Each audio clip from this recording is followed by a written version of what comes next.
I think the situation in Minneapolis is really hard for a lot of us to track right now. And that's because with X and Facebook, there's a lot of stuff going around that just doesn't seem very real. And I think it's hard to navigate what is true and what isn't true. There's a lot of, and I really hate to use this word, misinformation. But one thing I've seen repeatedly is rumors that world elites and corrupt politicians, billionaires are funding some of the chaos that we see around the country.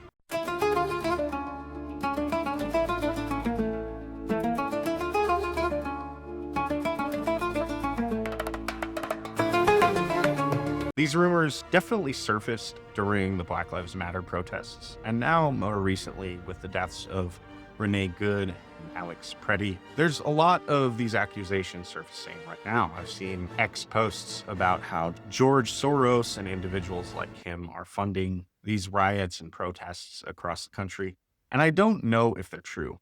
But I did do a little digging, and I found out that there is a multi-million-dollar company that is directly funding anti-ICE operation. And it's one you all know. And before I reveal what that company is, the reason I'm making this video isn't for some shock factor or even for some minor political point. The reason I'm making this video is because I know a lot of people in Minnesota. I know a lot of people in the Midwest, and even people outside of the Midwest. Conservatives, we need to mobilize. That's something we're really bad about. And liberals are really good at mobilizing. We've seen that. And so when I reveal what this organization is, I want you guys to call your politicians, your senators, your congressmen, and I want this organization held accountable. I want litigation. And quite frankly, I think that's something we can do. I get tens of thousands of views on this channel. And so if you can do that, let me know in the comments section. I would really appreciate going after some of these organizations. And I personally am going to be making some phone calls, and I will keep you guys updated. But the organization directly funding anti-ICE activity is GoFundMe. And you might be saying, oh my gosh, that was such a weird way to start that off. Of course, GoFundMe is going to be funding all sorts of different things, but hear me out. First, I'm going to show you probably the least shocking one. It's titled Alex Preddy is an American Hero, and it's raised $1.8 million. A similar fundraiser went out for Renee Good, but this fundraiser is going to Alex Preddy's family, his father. And I think one of the problems that people sort of gloss over when we talk about these sorts of issues is that I wonder if it incentivizes future acts. Take, for example, the guy who shot up the Mormon church, right? He was arrested, charged, and the Mormons did something incredibly wonderful. They not only raised money for the victims and their families, they also raised money for the shooter and his family. And while this is touching, right after this incident, I'm pretty sure there were at least 2 more shootings at Mormon churches.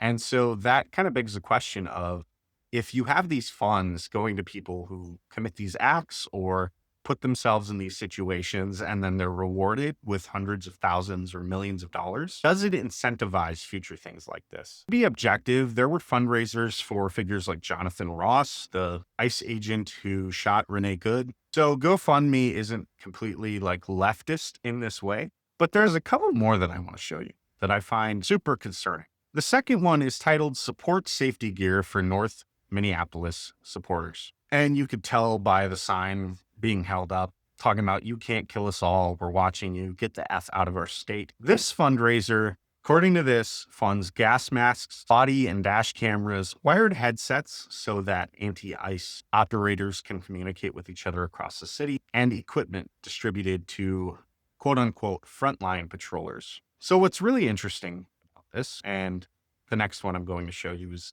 sort of even worse, is that over half of the American population voted for the current administration and what is going on. And this fundraiser not only directly subverts what Americans voted for, but it goes against our federal government, and it empowers and enables dangerous criminals, terrorists, murderers, and people who are here illegally to evade law enforcement.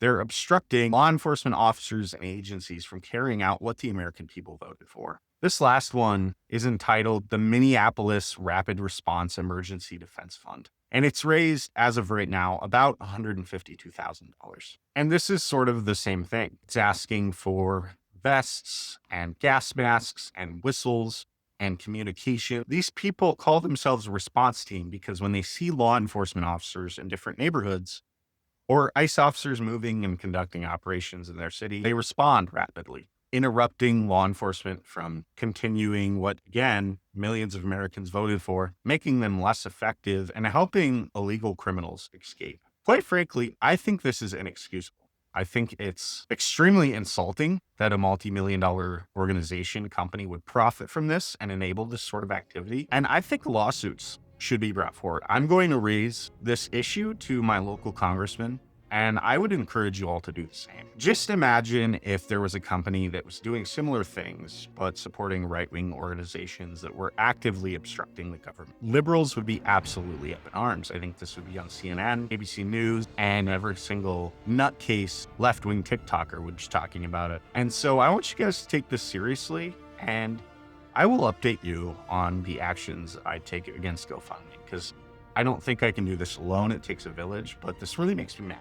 And this is an organization that is directly helping fund the unrest that you're seeing in Minneapolis. Thanks. I got a lot of content coming for you guys, and until next time.